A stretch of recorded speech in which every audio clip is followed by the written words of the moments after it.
Hello, my name is Kate Shuster. I'm with Claremont McKenna College, and I'm the director of the high school public debate program. Today, we have a demonstration debate on the topic, the United States should abolish the death penalty. On my right is the proposition team. They'll be arguing in favor of the motion.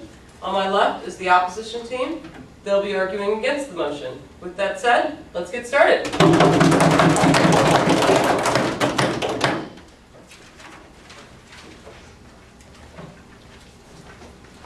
The death penalty. As we've seen historically in the Salem witch trials, in which, as we've all heard the story, Betty, she looked at my milk and it curdled. Witch, burn her at the stake. Yes, we've all heard these familiar stories. These horrible stories which resulted in, unfortunately, death. The death penalty was implemented even in the 1800s. Now, with these Salem witch trials, obviously many innocent people were killed, as were in the 20th century, where it was found that 23 innocent people were put on death row. As we can see, it is an irreversible and irrevocable stigma upon human society and causes the sanctity of life to be diminished. The death penalty creates more problems than it solves. It is a paradoxical and hypocritical implementation of our corrupt government in all basicality. Basically, the death penalty principle states that justice is served by killing killers. Killing killers. Wow, can we call that circular logic? State-sanctioned killing in an endless loop so that there's one person left on the face of this earth who says, wow, I got lucky because I was the executioner who did not get killed. Very exciting, but not exactly what we want to see in the future of America or the world. Yes? You said that innocent people are put on death row. Can you give me one tangible example of an innocent person who is actually executed? An innocent person who is actually executed. Innocent being defined as someone who is not aware of their actions, then yes, I can give you. For example, when Clinton visited Arkansas, he found a person who was so mentally deficient, as declared by 5 PhDs, that this person claimed that, may I please have my pecan pie? Could you save this for me, please, so that I can have it after I visit this room? After you get killed, so that you can have a snack. Of course this man is saying, he knows exactly what he's talking about. He wants his pecan pie after he's dead. Obviously, this person was unaware of his actions, and he was put on death row, and he was killed, execution, under one of the most liberal presidents the United States has ever seen. Do we call it justice? I don't think so. Yes? Actually, the opposition team defines innocent as not having committed the crime for which he was convicted. Can you give me one tangible example of a person who did not commit the crime for which they were convicted and they were executed? I'm sorry, but in the United States, innocent is defined as someone who is unaware of their actions, and I'd prefer to go with that definition. And now, moving on to my next point. In the United States, it has created a racial bias throughout our classes. For example, 50% of the victims are non-white, and yet 90% of convicted personnel are convicted for the murder of a white personnel. How is this justified? We're creating a racist class structure throughout our society. In the United States, the land that is seen as the land of opportunity for other nations, the land that is seen as the most diverse nation on earth. How is this nation supporting all these ideals that it stands for, supporting all of these things, the very persecutions that it ran from England and upon which it was founded on, by doing something like this, something that is utterly racist and inhumane? Additionally, this is, as I stated, circular logic, and therefore it can never be implemented correctly. If the principle is incorrect, how can you have a correct implementation? Quite honestly, you can't. Therefore, why do we have the death penalty? Why is it not abolished? Additionally, it violates the first law of bioethics, in which it creates a hierarchy. Government officials, there are so many laws protecting government officials as compared to those protecting the average citizen, that when someone kills and is convicted for killing a government official, they are 10 times less likely to be given that sanctity of life imprisonment as opposed to being put on death row. Is this fair? No, it's not. The first law of bioethics, founded by the United States, states that you cannot create a hierarchy as such, which is exactly what the death penalty is doing. Additionally, between the rich and the poor, who cannot afford lawyers and are sometimes not as privileged as those who are rich, these people are being put on death row, sometimes innocent, sometimes not. And it's their lawyers, the lawyer who they have, causes them to go on death row. One innocent person, any reforms made, but that one innocent person's death, is it really worth it? What if that one innocent person is you? Is it truly worth it? Obviously not. Innocent people being killed, a hypocritical principle that can never be implemented correctly, and social bias is being created throughout the United States and throughout nations all across the world. In fact, 68 retentionist nations to be exact, as opposed to the 129 abolitionist nations, which majority rules, but again, we won't get into that matter. Now, as we can see, these 68 retentionless nations, in these places, we are creating all three of these unjustified principles. The inhumane enactment of the death penalty, a hypocritical principle that can never be enacted correctly, and social biases. Is this truly justified? Lest we kill more innocent people, why not abolish this death penalty, which has caused 23 deaths in the 20th century, which has caused innocent people to die, which has violated so many laws, which has created, basically, has brought us back one step from utopia. If utopia is what humanity really needs, then shouldn't we abolish the death penalty? I think so. Thank you for your time.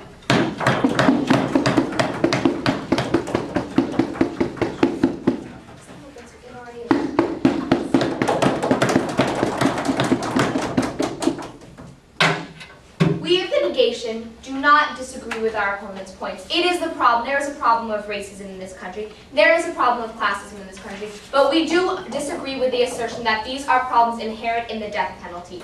My first rebuttal point. They said that 23 innocent people have been found on death row, but these people were released before they received the death penalty. This is an inherent problem with the death row system, with the judicial system, not with the system of the death penalty. These people were found and released before they received the death penalty. Therefore, that argument is invalid. Sure. Their second argument, they said that the system of the death penalty was biased, racist, and classist. But this is not true. These are not problems inherent in the death penalty. If the judicial system in this country functions as it is supposed to, these 2 points are left irrelevant. Offenders are fully informed.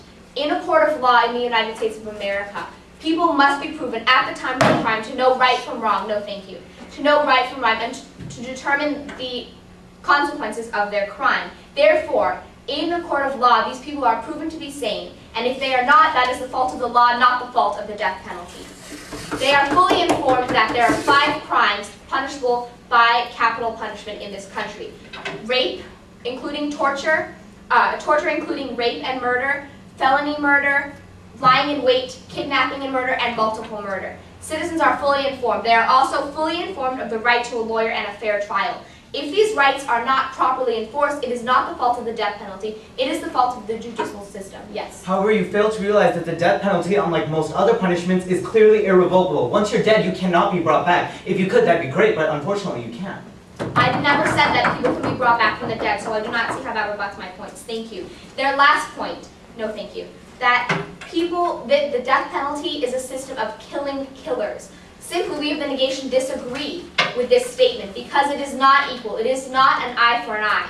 Because the officials of the United States government do not rape and torture and kidnap the offenders. They are fully informed adults who can make the decision. Yes? Fully informed adults, that's why someone is asking for pecan pie after their death sentence? Fully informed? I don't think so.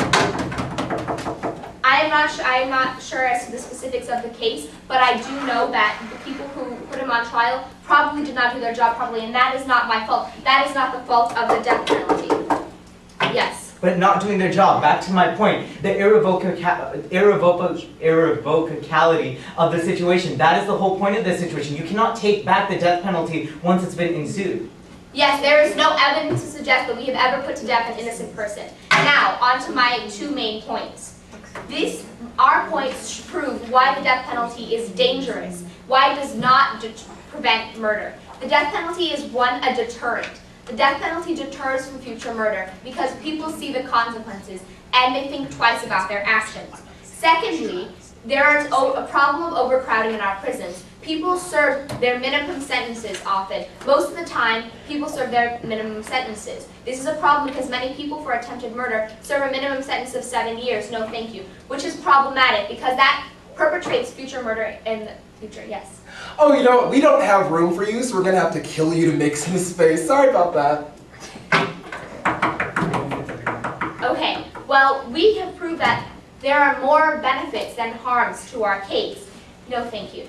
People serve a minimum sentence often, and these attempted murder cases, they will not be released in jail because there will be room for them to serve their full sentence. No thank you. We are talking about preventing murder before it happens, not after the fact. They said that many innocent people are killed a year, but that is not the fault of the death penalty. And I repeat, if there are faults within our judicial system, the death penalty is not the blame. The system that implements the death penalty should be reformed, and we advocate that. We advocate the death penalty only as a last resort in these 5 crimes that I have outlined before. The death penalty is not for every case that results in criminal punishment. The death penalty is for these 5 crimes specifically. The proposition fails to understand that point. The death penalty is given in few cases, and we believe it should be implemented because it is a deterrent and because it prevents the problem of overcrowding in jails. Again, I would like to say that all the problems that they have explained are problems within the judicial system. They have yet to give me one clear example of why the death penalty is inherently incorrect. We believe that without this, we cannot argue this debate. We believe of the negation that it is not hypocritical because it is not the same thing. Many people kill more than one person. One person is put to death, one fully informed adult who is fully informed of their decision and their consequences as proven by a court of law in the United States of America. In conclusion, I urge you to vote a negative ballot. Thank you.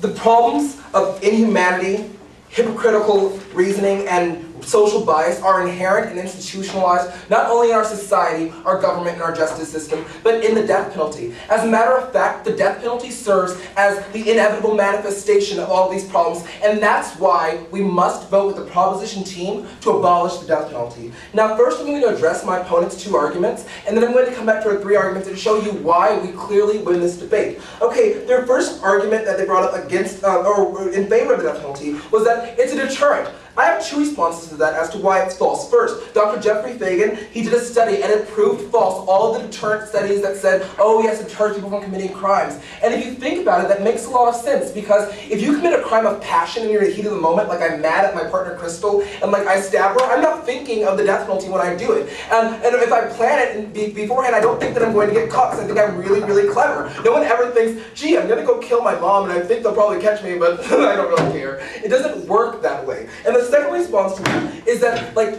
no thank you, Canada abolished the death penalty, we have dozens of states who have abolished the death penalty, Illinois has placed a moratorium on the death penalty, and the New York Supreme Court overturned it. And in these places you have lower crime rates than in places that have the death penalty and they enact it. And I'll accept whichever one of you would like to go. My purse is in this room, and there are no wild animals in this room. Therefore, my purse is keeping away all wild animals. Hear, hear. Because 2 points being true does not mean that they are correlated. Is it leather? Yes, it is. So I think they're probably afraid of being like turned into more accessories for you. Let's move on to their second. This guy is a scientist. He's done the study. They all have lower crime rates, and one of the major differences, no thank you, is that they don't have like the offspring of all the institutional problems of their societies manifested in the death penalty. Their second argument was overcrowding, and like I pointed out in the point of information, that's really ridiculous, and it's also sad and disturbing. Like, we need space, so we're going to have to kill you in order to make room. Space in prisons is never more important than lives. And as I'm about to show when I go back to the inhumane argument, because innocent or not, we should not kill these people. It's completely undeserved, and that's just a ridiculous argument, and it kind of highlights and underscores how seriously ingrained this problem is into our society, where we believe that room is more important than human lives. Okay, now on to our case. We had 3 arguments, and before I get to them, I'm going to accept the rebuttal's point. So, you say that we do not value space more than human lives, but are you saying that people who commit lesser crimes than death penalty crimes should therefore not be sent to jail because there is no room, or should be released early because the death penalty cases need to be in the regular prison?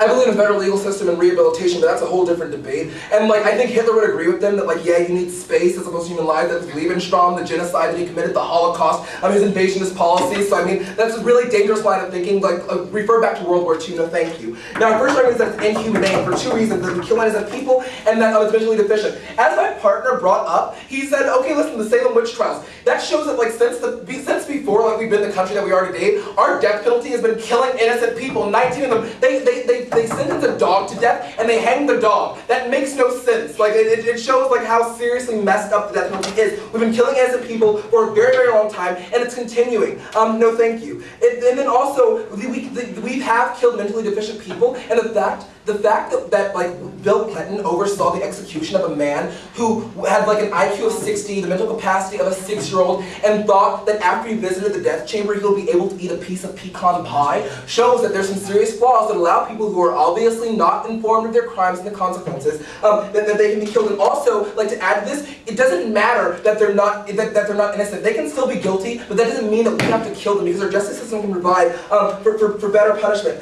Secondly, it's hypocritical. You say, oh, killing's bad, so let's kill more people. As Martin says, we use that logic, then it would make sense to kill the executioners. Like, it is an eye for an eye. They say that it's not because we don't rape and torture, but you're still killing them. That's the ultimate terminal impact. You can get therapy for rape, you can get over torture, but if they kill you, there is nothing that can be done to reverse that. And the third argument is social bias. Racism is so deeply ingrained that 50% of the victims are white, but 90% of the people on death row are convicted for killing white people. It doesn't make any sense and the numbers don't match up. It's clearly racist and ingrained in our society, ingrained in the death penalty. We must get rid of it. Bioethics is unfair. It's an unfair hierarchy saying government officials' lives are more important than the citizens. That completely goes against our system of democracy, and it's also a reason to reject the death penalty. And also class and economics. If you have money, you can afford an attorney who will spend all their time on you, whereas if you're poor, you have a public defender who spends their time on dozens of cases at a time, and their rate of victory, if you're on border, their rate of victory is much, much lower than those private defense attorneys. For those reasons, please reject the death penalty. Thank you.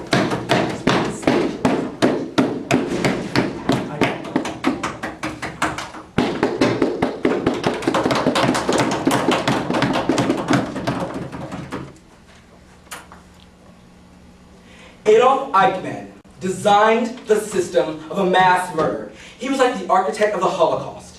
When tried in Israel, he was sentenced to death. The reasoning is that there are certain crimes that can only deserve death.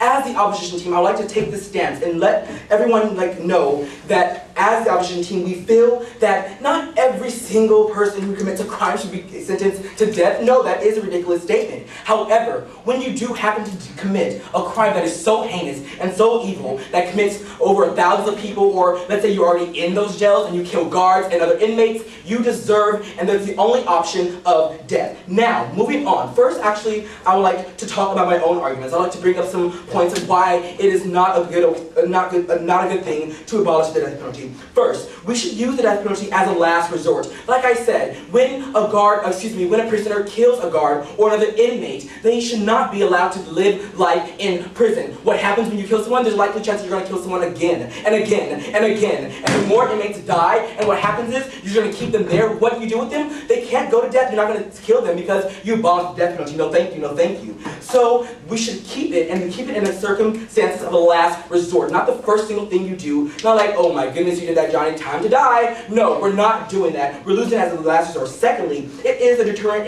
in crime to certain special cases. For example, genocide and inhumane things. Like when you kill massive people, not just one person or a few people in a restaurant. When you kill thousands of people, that is the best way to say, you know what, the United States will not stand for that. We will sentence you to death. Yes. Oh, okay. You said that the death penalty is used as a last resort. Is it really used as a last resort if almost 900 executions have taken place since 1976? Thank you. Yes, but now we understand that this is not the best way. We should use it as a last resort. But by getting rid of it, what do you have? So why just get rid of it when we see now this is the best way to go about it? With your plan, we have thousands of inmates who are just killing others, going crazy in prison, and the only thing they can do is go right back to sleep. Now, my third argument, thank you, is we should use it as an option for the inmates to decide. Many inmates kill other inmates just to be put on death, just a sentence. But you know what? I cannot take this room. I mean, for me personally, if I had to be in this room for a long time with these people, even though they're lovely, I might lose my mind myself.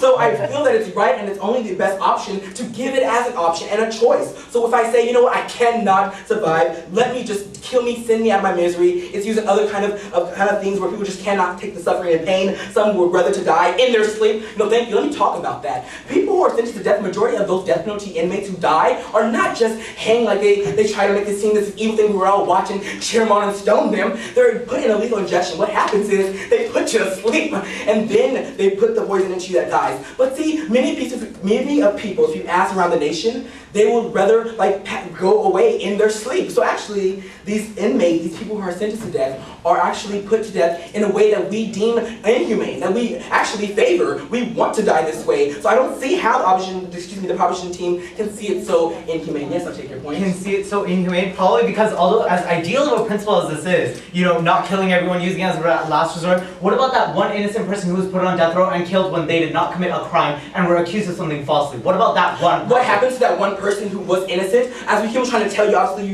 your definition of innocent is fine. Even we'll take your innocent definition. We'll still use it as a last resort. All those years you spend in jail, all those years you're in prison, we can go through trials and make sure that you are innocent. DNA is increasing, technology is rising, and we know that we will choose the correct punishment for you. That will be fine. No, thank you. Now, like I said, so these three arguments, the fact that we're losing it as a last resort, and that in these special cases of genocide and inhumane things, and the fact that we can give it as an option, those are really good, strong reasons why we should not abolish the death penalty. No, thank you. Into their argument about the guy with the pecan pie, the law has changed to where you cannot convict a mentally ill or children in the death penalty. So I'm sorry, I really do sympathize for that man. However, it's changed. Times have moved on, and the best way is the now way. And we know that by adding these few changes that the opposition team has come up with, we can know and we can move forward to a better system and a better way. Now, to answer their racist and biased arguments, I feel that that's the only thing they're really winning on. Let me just refute that right now.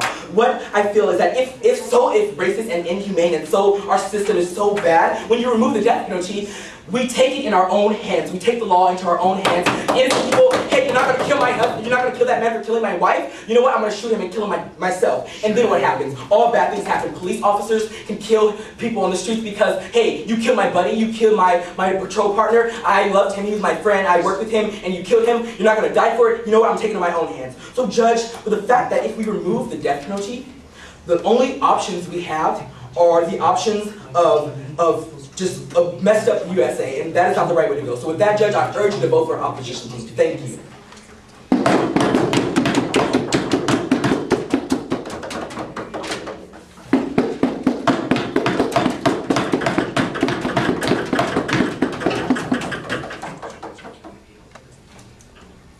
Let's get one thing straight. The opposition team is not in favor of going around with a needle and injecting everyone we see.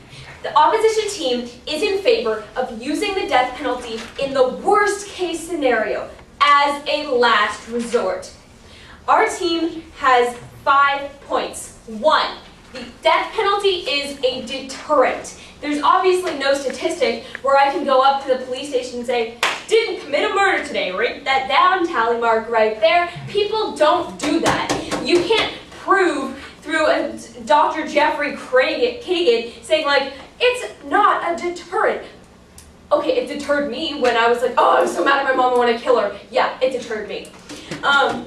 Except that I am a juvenile and cannot be executed. Second of all, we have overcrowding in our jails, leading to people serving 10% of their sentence. In an attempted murder case, someone will serve 7 years instead of 12. They say that, this is ridiculous and inhumane, and we're like, Hitler. What? That makes absolutely no sense. This point is completely invalid, and the overcrowding argument still exists. Integrating people back into the jail, off of death row, they are then in danger, and people will kill them. Thirdly, we want to use the death penalty as a last resort. A prisoner who's assigned to life without the possibility of parole and kills a guard, you put him in jail. He's never getting out, and he's still killing. It's time to go to the last resort. Hear, hear. Fourth, we want to use this in special cases. It is a deterrent in special cases. Mass murder, mass bombings, killing, 50 people like the Green River Killer. It's a deterrent. Fifth, we want the inmates to have the option to decide to die. People die in prison anyway. People kill themselves in prison. People ask other people to kill them in prison. And people serve on death row life sentences, because they never get killed. So they die in prison anyway. why not put them out of their misery if they want to be? Next to the on-case arguments, my opponent's points. First of all, they said 23 innocent people have been put on death row, but they weren't executed because we have an endless system of appeals that stops innocent people from getting executed. And with DNA technology developing, it's getting even better. Hear, hear. They said that it's hypocritical and it's circular, but it's not an eye for an eye. It's maybe like one eye for like the eyes of an entire city. Okay. Third of all, they said it's biased, it's racist. People will take it into their own hands if we don't have the death penalty. They said public defenders are handling multiple cases. That's simply not true. Fourth, they said that we'll have international notoriety. Well, that's not true because, you know, some civilized nations still have the death penalty. Judge, we have more net benefits. We have proven the benefits of the death penalty outweigh the harms. Thank you.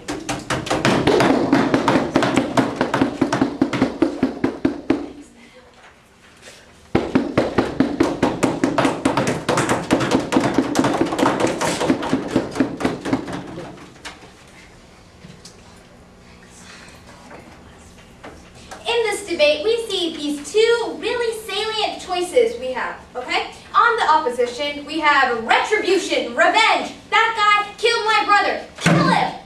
And then on the other side, you have, okay, this guy killed, but we always have that shadow of doubt.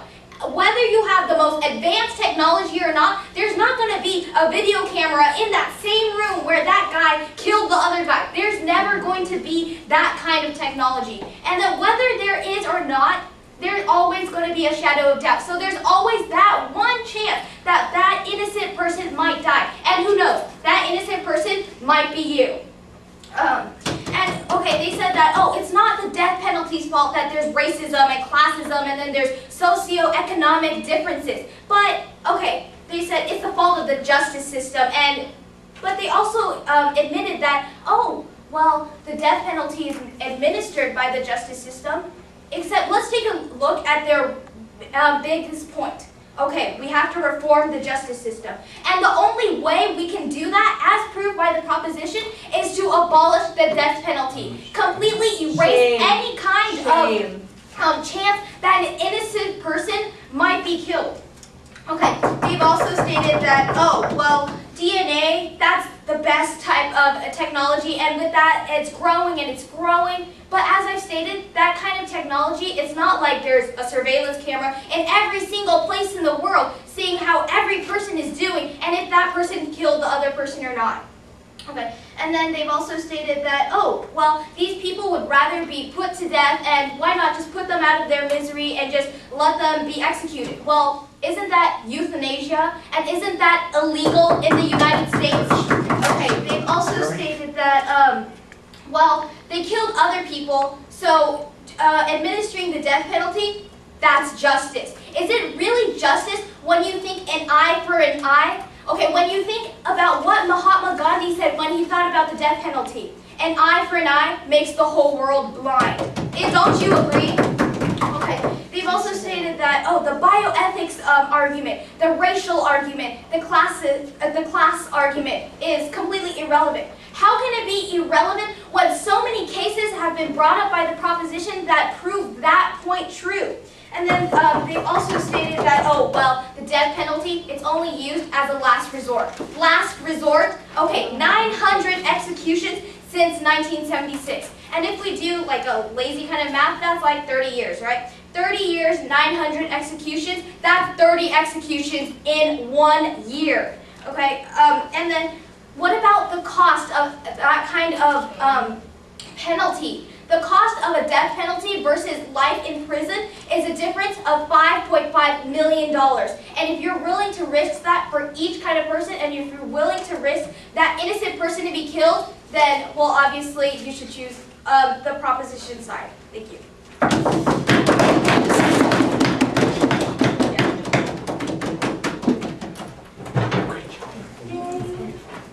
You were awesome. Oh gosh, you're so good. That's great.